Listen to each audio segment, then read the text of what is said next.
بسم الله الرحمن الرحيم. الحمد لله حمدا كثيرا طيبا مباركا فيه يجلس بعضكم هنا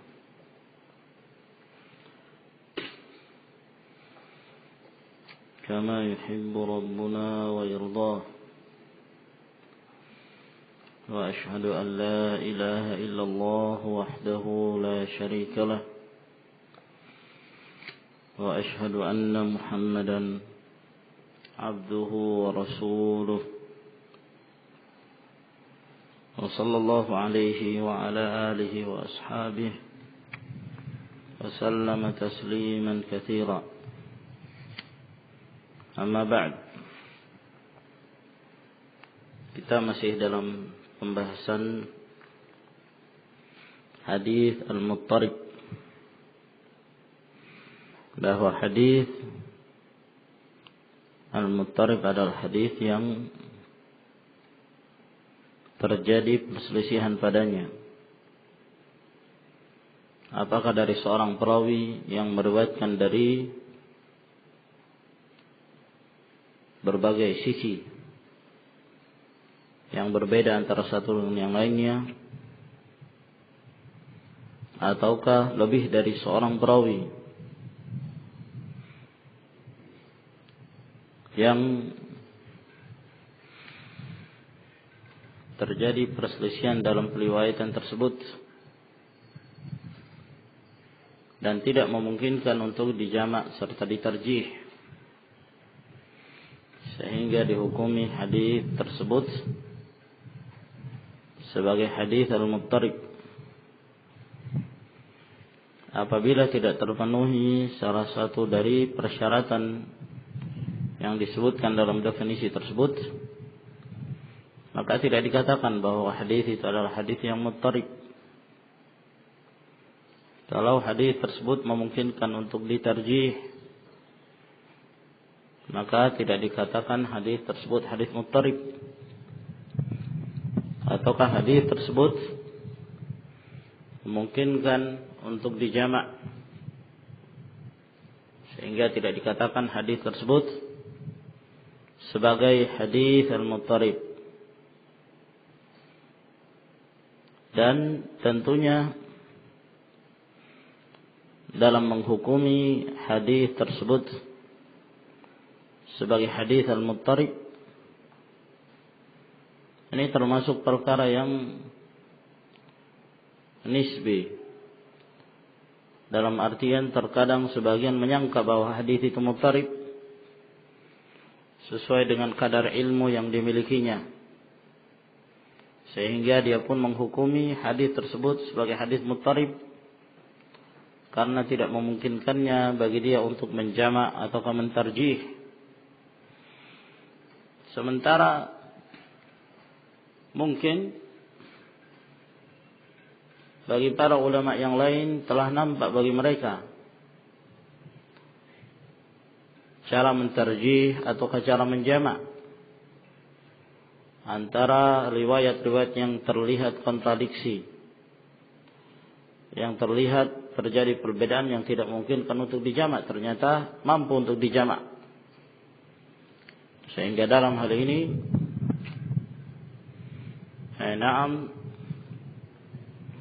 dia pun tidak menghukumi hadis tersebut sebagai hadis al-muttarib. Dan telah kita sampai pada pembahasan yang berikutnya yang menjelaskan bahwa apabila memungkinkan untuk ditarjih, maka tidak ada ittirab padanya dan tidak dikatakan sebagai hadis al-muttarib. Misaluhu, permisalannya, ikhtilafur riwayati fi hadis Barirah radhiyallahu ta'ala anha,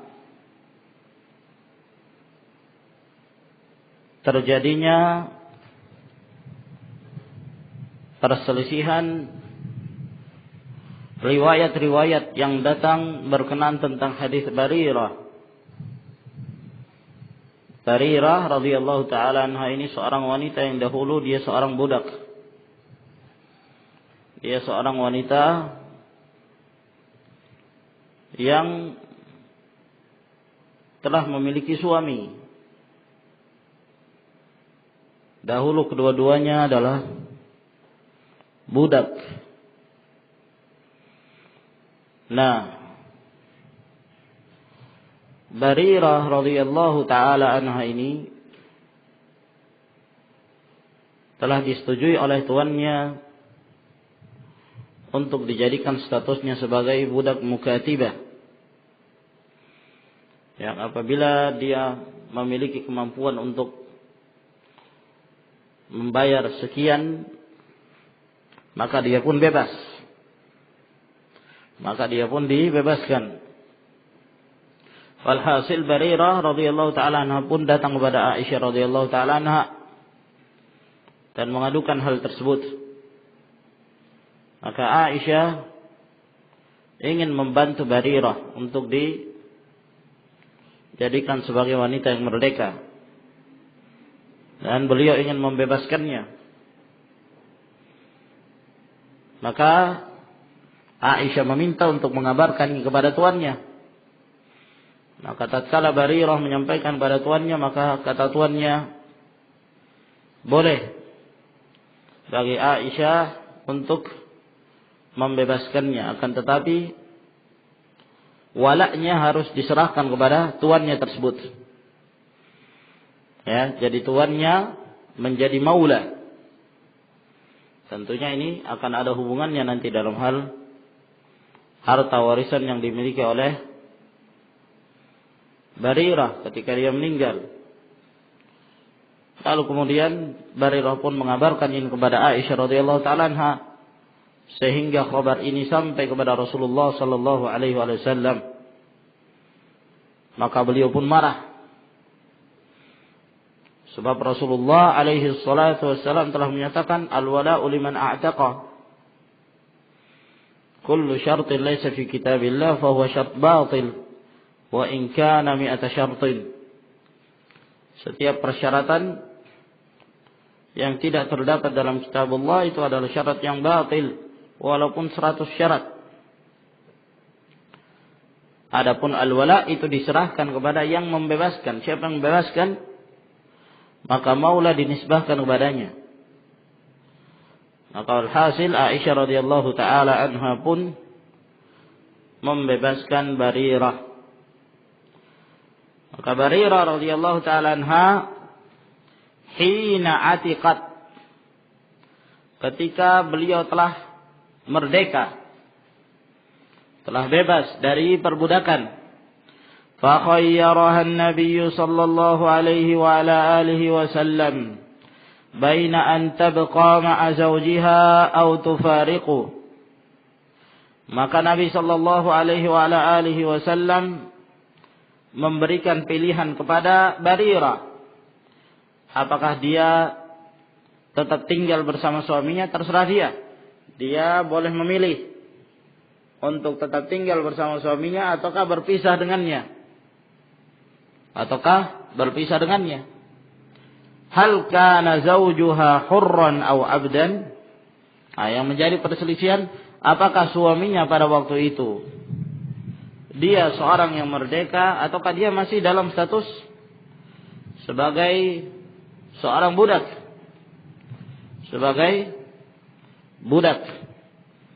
Terjadi perselisihan, berbagai riwayat yang diriwayatkan tentang suami Barirah ini.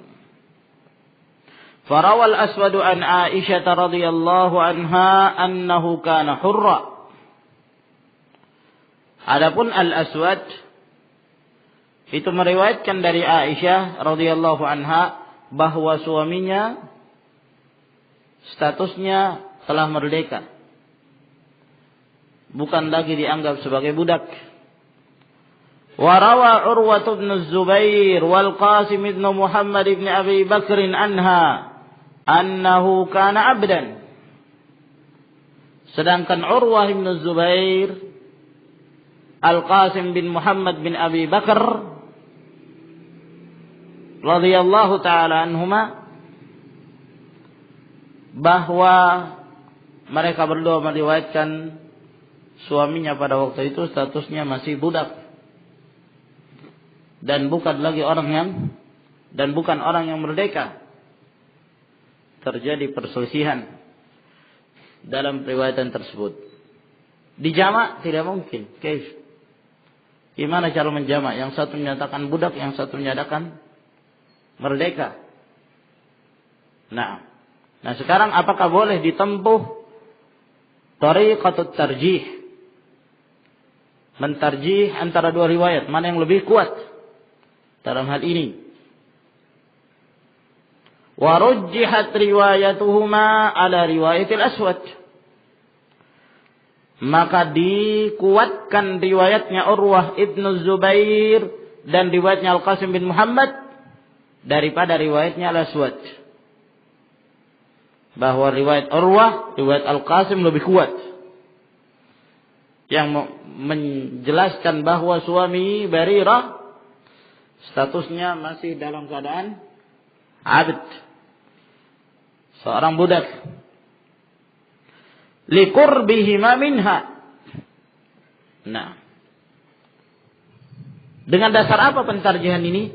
Karena kedekatan Urwah dan Al-Qasim dari Aisyah. Ya, tentunya mereka berdua lebih mengerti riwayatnya Aisyah daripada Al-Aswad. Urwah bin Zubair, beliau adalah orang yang paling mengerti tentang hadis-hadis Aisyah. Demikian pula Al-Qasim bin Muhammad bin Abu Bakar, keduanya dari kerabatnya Aisyah radhiyallahu ta'ala anha. Li'annaha khalatu Urwata wa ammatul Qasim. Karena Urwah bin Zubair, karena Aisyah radhiyallahu ta'ala anha itu statusnya adalah bibiknya Urwah dari ibunya. Urwah ibn Zubair bin Al-Awwam. Sedangkan Az-Zubair bin Al-Awwam sahabi. Istrinya siapa ya akhi? Siapa istrinya Saleh? Istrinya Zubair bin Al-Awwam. Tadri?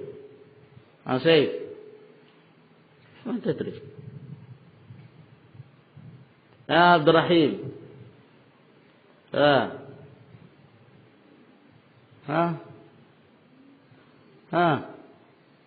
عندك سهل ما تدري الله المستعان.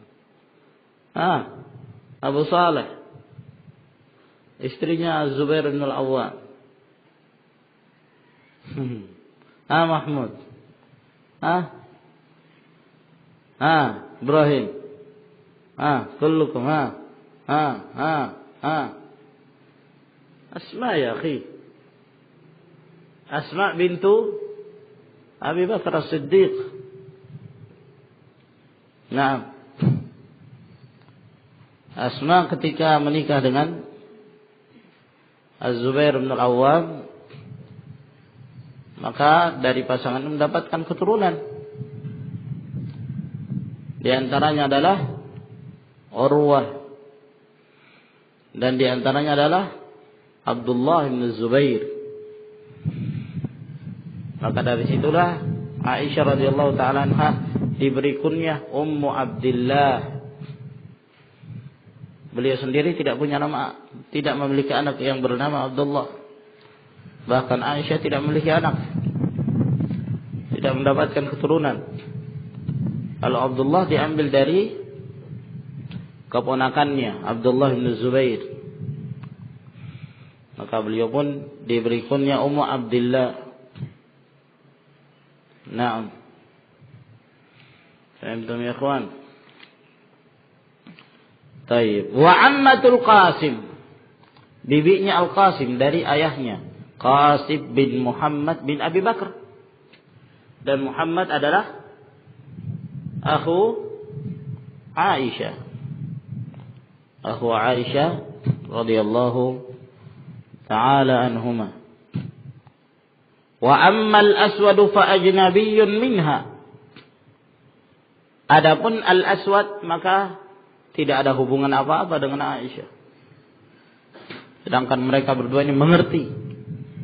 Tambah lagi Barirah, yang membebaskan adalah Aisyah radhiyallahu ta'ala anha. Maka Aisyah menceritakan tentang keluarganya. Barirah yang menukilkan adalah orang terdekatnya. Maka dalam hal ini bisa ditarjih. Ini tarjih yang pertama dari sisi kekeluargaan. Riwayatnya Urwah dan Al-Qasim lebih kuat.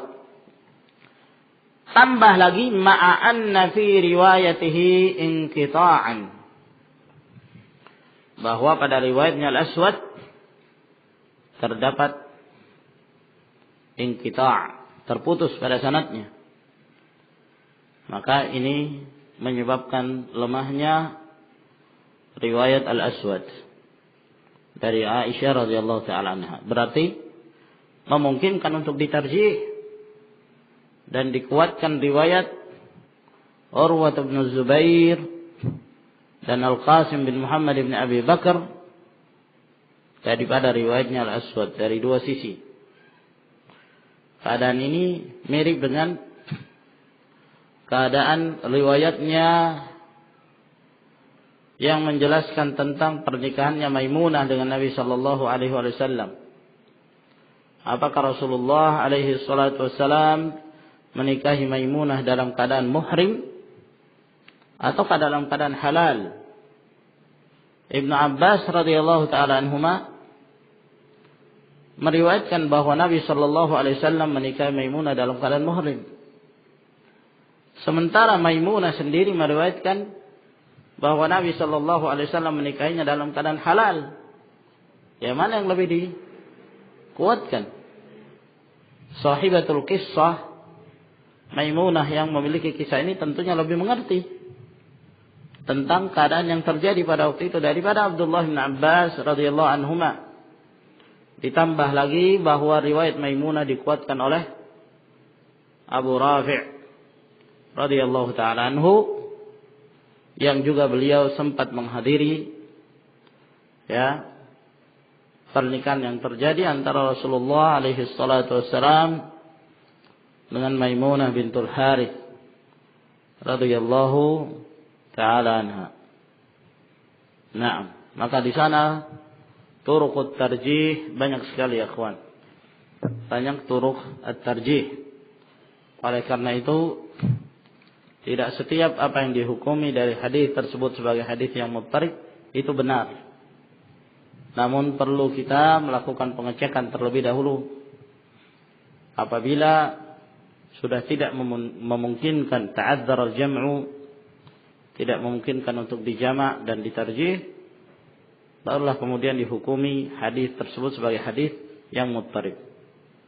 Tinggal permasalahannya, kalau hadis tersebut dihukum sebagai hadis yang muttarib, apakah melazimkan dalam menghukumi hadis muttarib tersebut berarti hadis itu dhaif? Maka ini yang akan beliau jelaskan. Qala rahimahullahu ta'ala wal muttaribu dha'ifun la yuhtajju bihi. Hadis muttarib itu dhaif, tidak bisa dijadikan sebagai hujjah. Lianna ittirabahu yadullu ala adami dhabti ruwatihi, karena terjadinya ittirab, ikhtilafur riwayat ma'a ta'adzur al-jam'i wa tarjih, menunjukkan tidak dhabatnya para perawinya dalam meriwayatkan hadis itu. Tidak telitinya mereka dalam meriwayatkan hadis tersebut. Illa idza kana al-ittirabu la yarji'u ila asli al-hadis fa innahu la yadur. Kecuali apabila ittirab tersebut tidak kembali kepada inti hadisnya, maka dalam hal ini tidaklah memudaratkan, tidak memudaratkan riwayat tersebut. Maka ikhwani fid din azakumullah, dari sini kita mengetahui bahwa hadis al-muttarib tidak selalu dhaif. Tidak selalu dhaif. Bahkan di antara hadis yang muttarib ada yang sahih dan ada pula yang hasan dan bisa dijadikan sebagai hujjah. Seperti misalnya kalau terjadi ikhtilaf tentang siapa perawi yang terdapat di dalam sanad tersebut. Nah, misalnya ada dua orang perawi yang terdapat dalam tabaqah tingkatan hadis tersebut yang ada kemungkinan salah satu di antara keduanya sementara tidak memungkinkan untuk ditarjih, tidak memungkinkan untuk ditarjih, maka dalam hal ini perlu kita lihat kedua orang perawi yang tentunya ada kemungkinan salah satunya yang menempati sanad tersebut, apakah kedua-duanya sahih thiqah? Apakah kedua-duanya thiqah? Kalau kedua-duanya thiqah, maka tidak jadi masalah. Siapapun dia, fal hadithu haitsu madara dara ala thiqah. Hadis atau sanad hadis tersebut dimanapun dia berputar, dia tetap seorang perawi yang thiqah. Nah, seperti misalnya kalau dikatakan Hammad, kita tidak mengetahui Hammad siapa itu. Hammad siapa yang terdapat dalam riwayat tersebut? Apakah Hammad bin Zaid atau Hammad bin Salamah? Hammad bin Zaid thiqah, Hammad bin Salamah thiqah.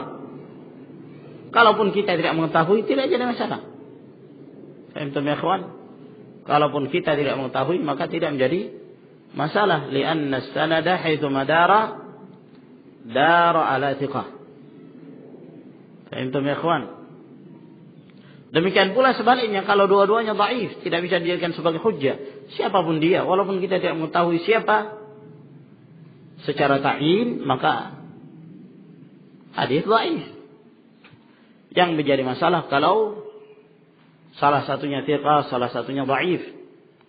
Maka dalam hal ini yang biasanya menyebabkan tawakufnya seorang muhaddits dalam menghukumi hadis tersebut karena mereka tidak mengetahui siapa perawi yang terdapat dalam riwayat itu.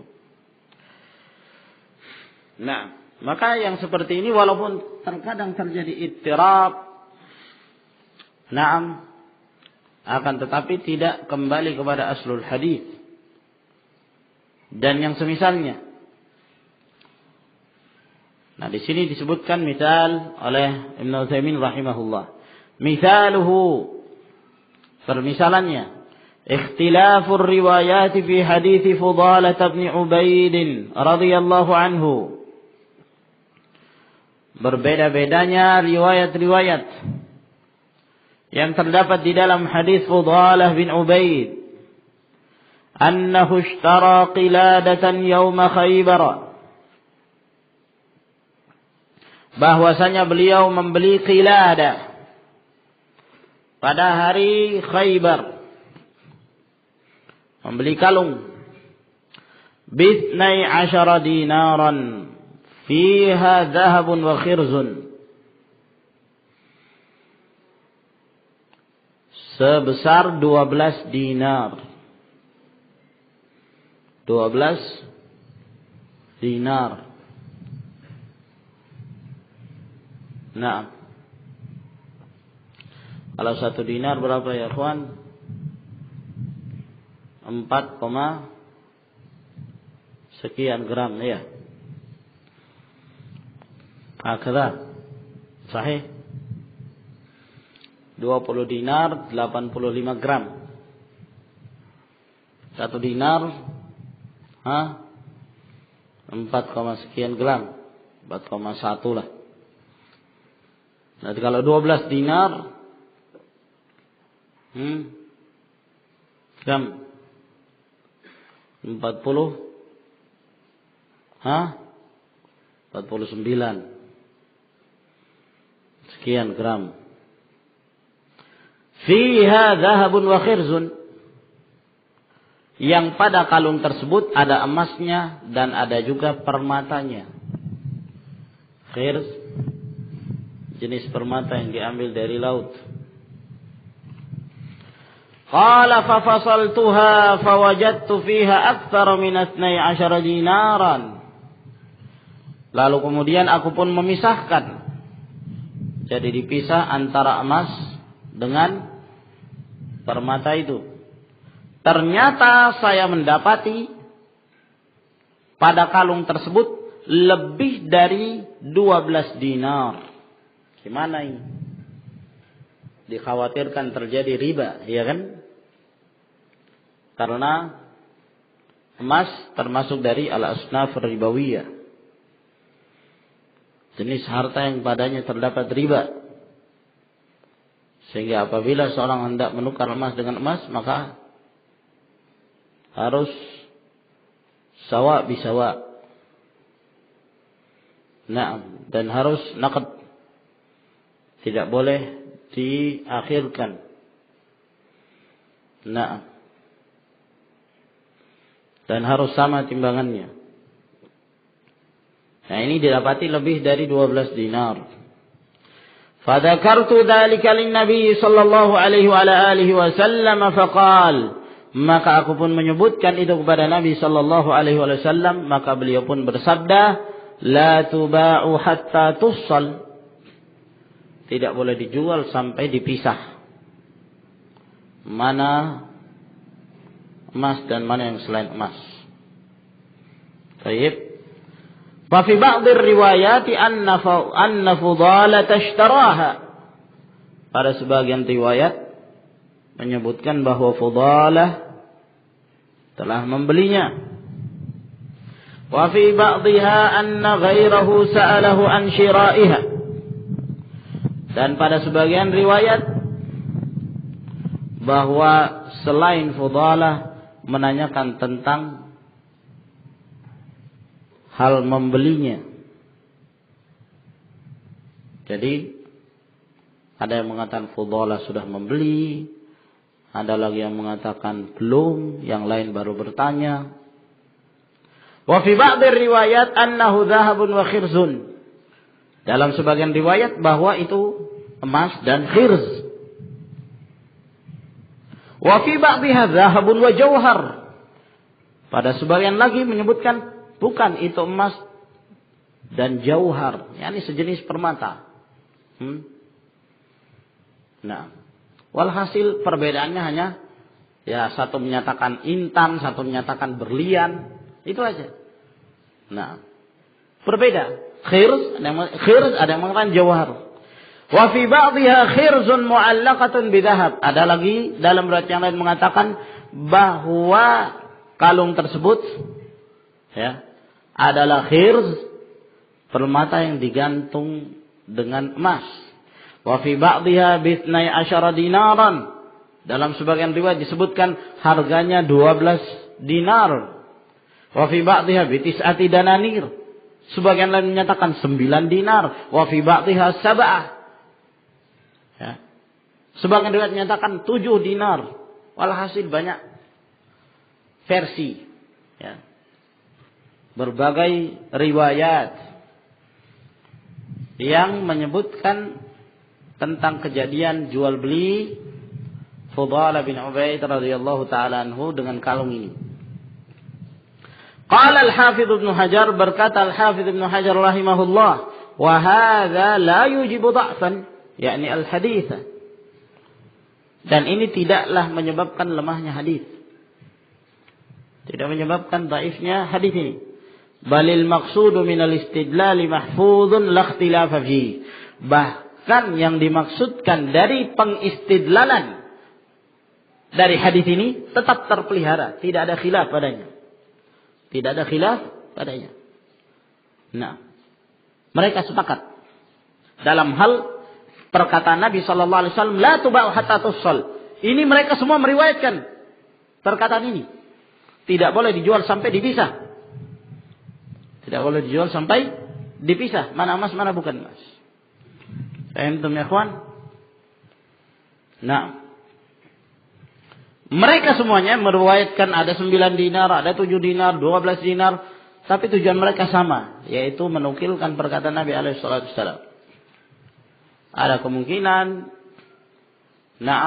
riwayat tersebut yakni para perawi mereka menukilkan dan mereka keliru dalam penukilan dari sisi penyebutan dari kejadian transaksi tersebut. Apa itu emas dengan permata, jauhar kah, apakah khirz. Nah, mungkin keluar dari sisi ini. Tapi dari sisi penukilan sabda Nabi alaihi salatu wasallam mereka tidak berselisih. Menunjukkan bahwa khusus dalam perkataan Nabi alaihi salatu wasallam la tubah hatta tufsal, maka riwayat ini terjaga, terpelihara. Sehingga tidaklah memudaratkan adanya ikhtilaf ya dalam beberapa keadaan yang terdapat pada transaksi tersebut karena tidak kembali kepada aslul hadis. Wa huwa an-nahyu an bai'i ma lam yussal, yaitu larangan untuk menjual sesuatu yang belum dipisahkan. Wa amma jinsuha aw miqdaru thamaniha fala yata'allaqu bihi fi hadhihi al-hal ma yujibu al-ittirab.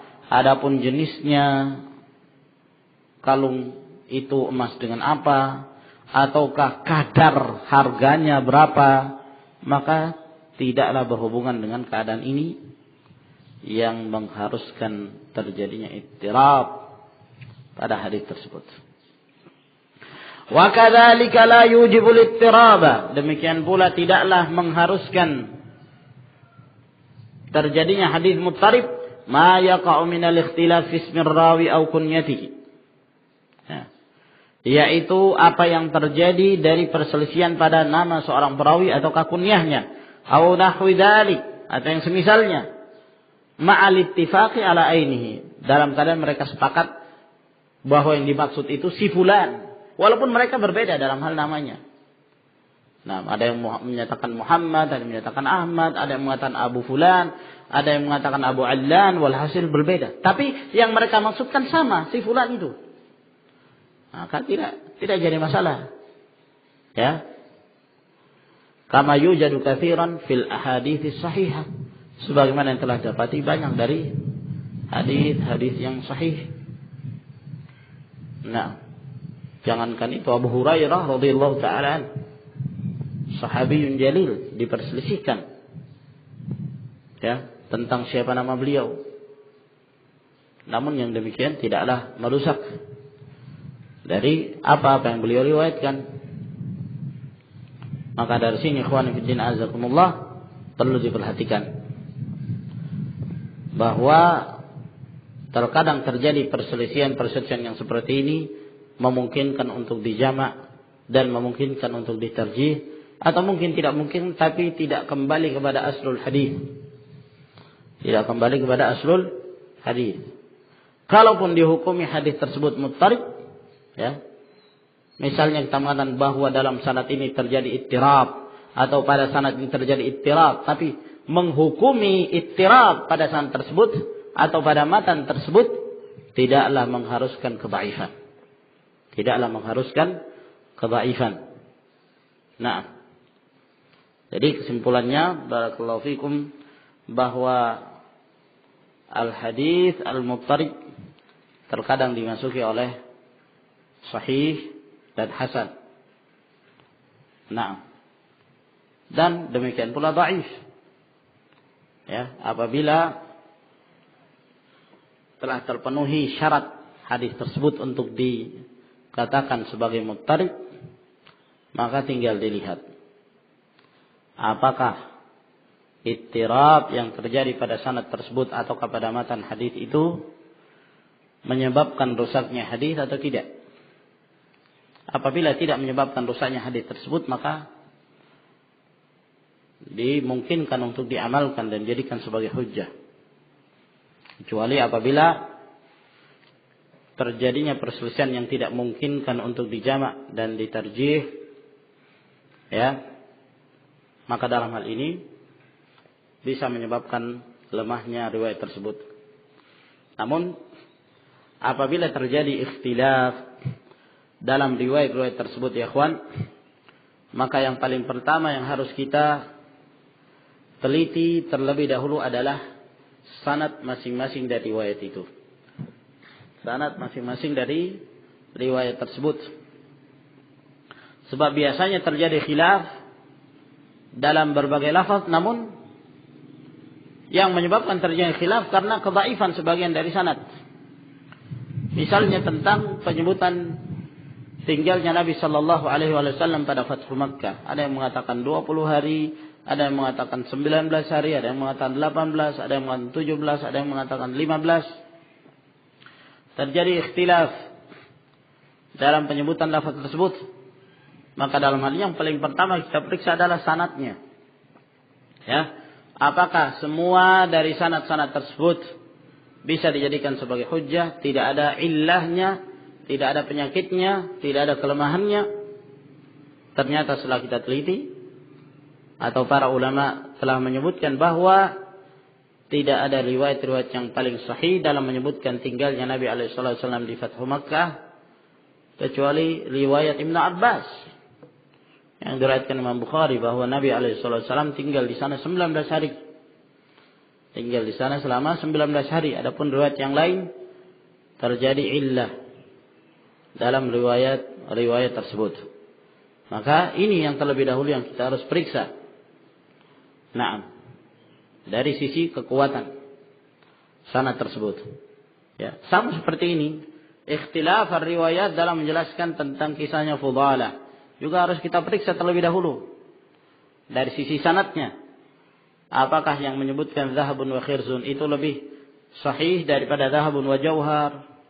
Atau yang lainnya penyebutan 12, penyebutan 9, penyebutan 6, 7. Nah, ini harus diperiksa pula dari sisi sanadnya terlebih dahulu.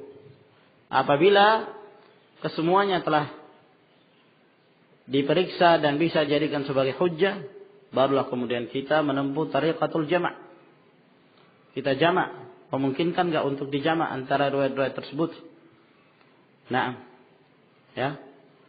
Kalau tidak memungkinkan, lihat apakah ada hukum nasikh mansukh. Kalau tidak memungkinkan, lihat apakah ada cara-cara dalam mentarjih antara riwayat-riwayat tersebut. Kalau juga tidak memungkinkan, baru kita menghukumi hadis tersebut sebagai hadis yang muttarib. Wallahu a'lamu bis-shawab. Ilahuna ikhwan.